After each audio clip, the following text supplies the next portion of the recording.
জার্মানির বাভারিয়া প্রদেশে টানা কয়েকদিনের অতি ভারী বর্ষণের সৃষ্ট ভয়াবহ বন্যায় অন্তত ৫ জনের মৃত্যু হয়েছে। এছাড়া বহু মানুষ নিখোঁজ রয়েছেন। ৩১ মে থেকে টানা কয়েকদিন বৃষ্টি হয় বাভারিয়ায়। নদ নদীর পানি উপচে প্লাবিত হয়েছে বহু এলাকা। পরিস্থিতি সামাল দিতে হিমশিম খাচ্ছে প্রশাসন। এলাসাউজেন মিউনিসিপ্যালিটির এই বাসিন্দা জানান, টানা বৃষ্টি দেখে তিনি আতঙ্কিত হয়ে পড়েন, কারণ তার বাড়ির পেছনেই একটি নদী। আমি জানতাম খুব খারাপ কিছু ঘটতে যাচ্ছে।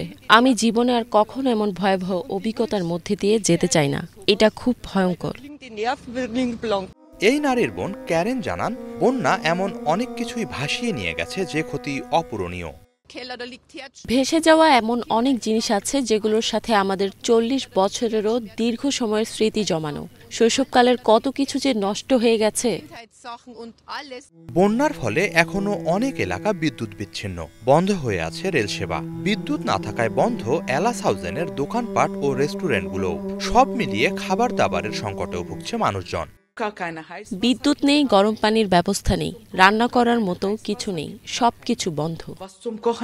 সার্বিক অবস্থায় পাম্প দিয়ে বিভিন্ন বাসাবাড়ি ও সিটি হলে ঢুকে যাওয়া বন্যার পানি নিষ্কাশনে কাজ করে যাচ্ছে স্থানীয় ফায়ার ব্রিগেড। পরিস্থিতি নিয়ন্ত্রণে প্রদেশ জুড়ে কাজ করছেন জরুরি সেবায় নিয়োজিত ৪০,০০০-এরও বেশি কর্মী। বন্যায় কি পরিমাণ ক্ষয়ক্ষতি হয়েছে তা এখনো জানা যায়নি। তবে এরই মাঝে বন্যা দুর্গত এলাকাগুলোর জন্য প্রাথমিকভাবে ১০০ মিলিয়ন ইউরো বরাদ্দ করেছেন বাভারিয়ার প্রাইম মিনিস্টার মার্কোস সোডা।